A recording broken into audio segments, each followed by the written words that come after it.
सबके। तो welcome to my new video.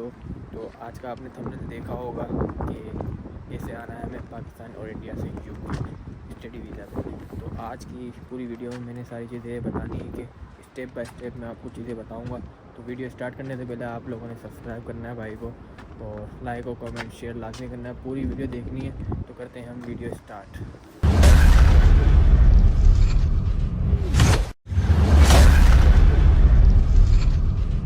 यार हवा बहुत चल रही है, बहुत ठंड है, तो टोपा लाजमी है। तो ये अब सबसे पहले तो देखें, आप लोगों ने करना है पाकिस्तान या इंडिया से जहाँ से भी आ रहे हैं, सबसे पहले आप लोगों को यहाँ आने के लिए, इंग्लिश कंट्री आने के लिए सबसे पहले आपको करना होगा आइल्स, जो कि आप लोगों को अगर नहीं पता तो आप सर्च कर सकते हो यूट्यूब पे जाके, किसी की भी वीडियो या गूगल पे जाके चेक करें कि आइल्स क्या चीज़ है। आइल्स बेसिकली मेरे को जो पता है मैं आपको बता रहा हूँ। इसमें होते हैं 4 मॉड्यूल्स होते हैं आइल्स के, जैसे कि इस लिसनिंग, रीडिंग, राइटिंग और स्पीकिंग। इसमें आपकी स्किल्स चेक करी जाती हैं कि आपको इंग्लिश आती है या नहीं आती है। तो ये इंग्लिश कंट्री में आने का टेस्ट है। आप यूके जाओ, यूएसए जाओ, ऑस्ट्रेलिया, कनाडा, जहाँ जाना है आपको आइल्स देना लाजमी है। जैसे कि लोग बोलते हैं कि मुझे आइल्स नहीं करना, आइल्स बगैर कैसे आए हम, ये वो। आइल्स के बगैर भी दूसरे टेस्ट होते हैं, जैसे कि एक हो गया डुओलिंगो, दूसरा टॉफल हो गया।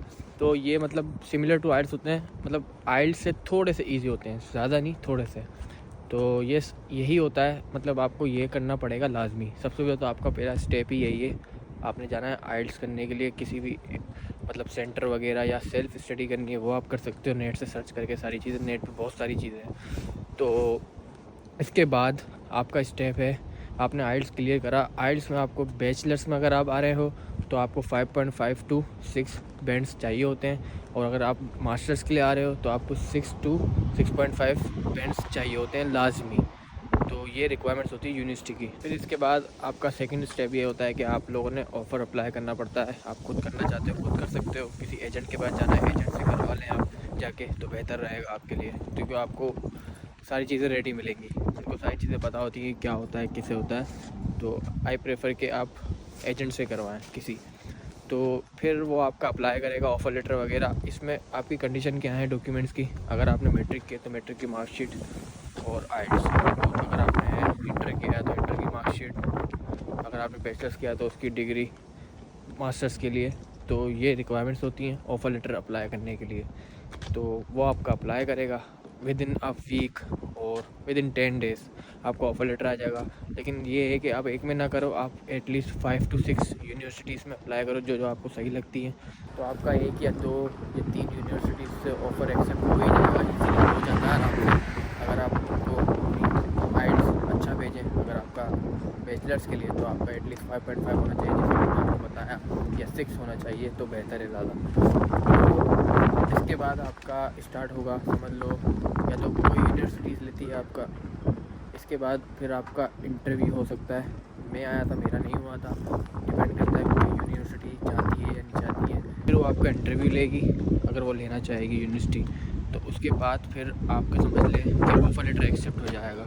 ठीक है, वो चेक करना चाहते हैं कि बंदा जेन्युइन है या नहीं है, क्योंकि आपने आइल्स भेजा हुआ होगा, वो चेक करेंगे ऑनलाइन बंदे को कि जेन्युइन है या नहीं है। फिर उसके बाद यूनिवर्सिटी फ़ीस मांगेगी आपसे। अगर डिपेंड करता है कि आजकल 5000 इनिशियल डिपॉजिट भेजना पड़ता है। फिर यूनिवर्सिटी बोलती है कि आप यहाँ आके पे करो विद इन 3 मंथ्स और 6 मंथ्स लाइक। तो डिपेंड करता है कि यूनिवर्सिटी कितनी मांगती है, 4000 भी मांगती है, 5 भी मांगती है, 6 भी मांगती है। तो उसके बाद फिर आपको यहाँ आके फ़ौरन भरनी पड़ती है फ़ीस। तो फिर वो आप फ़ीस जैसे ही भरोगे, आपको मेरे ख्याल में विद इन 15 डेज़ या 20 डेज़ आपको अनकंडीशनल लेटर दे देगी, जो कि वो आपको समझ लो स्पॉन्सरशिप लेटर होगा। जब आप वीज़ा अप्लाई करोगे तो समझ लो आपको कंफर्म एडमिशन हो गया। एडमिशन के बाद समझ लें कि आप लोगों को वीज़ा अप्लाई करना है, और वीज़ा अप्लाई करने का आप लोगों को बैंक स्टेटमेंट का अगर इशू है, मेरे ख्याल में लोग पूछते हैं कि बैंक स्टेटमेंट एटलीस्ट आपकी 28 डेज़ होनी चाहिए। 3 मंथ्स 6 मंथ्स नहीं, 28 डेज़ की आपकी मेंटेन होनी चाहिए बैंक स्टेटमेंट। देन आप वीज़ा अप्लाई करो। आपका जैसे 28 डेज़ ख़त्म हो जाए बैंक में पैसे डालने के बाद, फिर आप अपनी अपॉइंटमेंट लो वीज़े की, फिर वीज़ा अप्लाई करो। फिर आपका वीज़ा डिपेंड करता है कि आपको किस कैटेगरी का लेना है। प्रियोरिटी लेना होता है, प्रियोरिटी होता है, जैसे समझ लें सबसे पहले नॉर्मल लेना है आप लोगों ने। अगर फिर नॉर्मल लेना है आप लोगों ने तो वो 25 वर्किंग डेज़ में आ जाता है, या आजकल तो जल्दी दे रहे हैं वीज़ा ये यूके वाले, एम्बेसी वाले। तो पीरियोडिटी होता है इसके बाद वो 1 वीक में आ जाता है, 5 वर्किंग डेज़ में। सुपर पीरियोडिटी चाहिए होता है वो 2 दिन में आ जाता है। तो डिपेंड करता है कि आप लोगों को कौन सी कैटेगरी का वीज़ा अप्लाई करना है। यूनिवर्सिटीज़ की फ़ीस आपको मैं बता दूं कि यूनिवर्सिटीज़ की फ़ीस यहाँ पे कोई डिपेंड करता है कि आप कहाँ जा रहे हैं, किस सिटी में जा रहे हैं।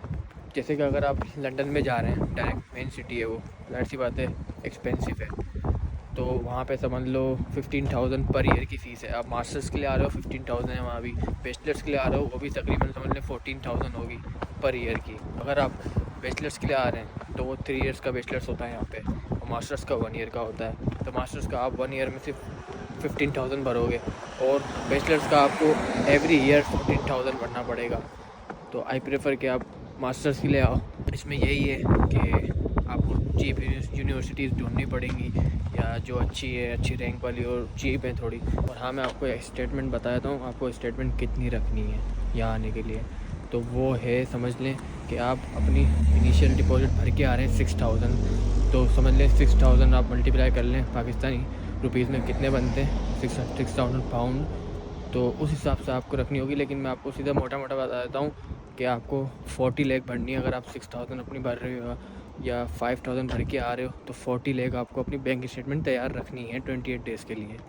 और अगर आप कुछ भी नहीं भर रहे, 2-3 हज़ार भर के आ रहे हो, तो मिनिमम समझ लें कि 55 to 60 लाख आपको रखनी है। तो ये है बैंक स्टेटमेंट। पाया आपको लोगों को अगर हवा की यहाँ पे बहुत आवाज़ आ रही है तो सॉरी यार, नेक्स्ट टाइम मैं अपना माइक यूज़ करूँगा। तो क्योंकि आज समझ लें बहुत हवा चल रही है, आप ये देखें बहुत हवा चल रही है। समझ लें कि यहाँ पे तूफ़ान आया हुआ है, ये पूरा भीगे से चलने का है। तो सॉरी, आपको वॉइस सही आया या नहीं आया, मेरे ख्याल में बिल्कुल सही आ रही होगी, थोड़ी बहुत मसला कर रही होगी।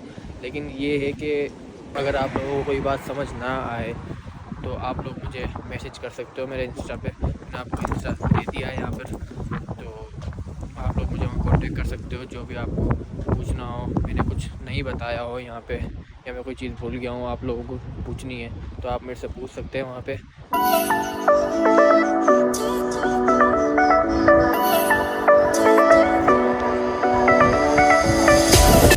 तो ये हैं यूके के हाउसेस जो कि आप लोगों ने देखे, बहुत छोटे छोटे।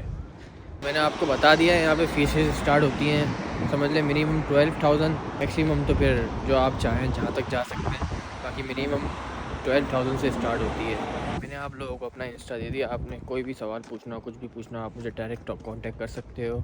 और अगर आपको वीडियो अच्छी लगी हो, इस टाइप की आपको वीडियोस चाहिए स्टडी वीज़ा के, या किसी भी टाइप की वीडियो चाहिए, अगर आप देख रहे हो तो कमेंट लाजमी करो, तो मैं देख लूँगा, फिर उस हिसाब से मैं वीडियो बनाऊँगा। जिस टाइप की वीडियो चाहिए आप मुझे बता सकते हो, मैं बनाऊँगा। जितना मुझे पता है इन्फॉर्मेशन मैं आपको इन्फॉर्मेशन दूँगा। तो होप आपको अच्छी लगी होगी वीडियो। तो मिलते हैं फिर इंशाल्लाह नेक्स्ट वीडियो में, जब तक के लिए अल्लाह हाफ़िज़।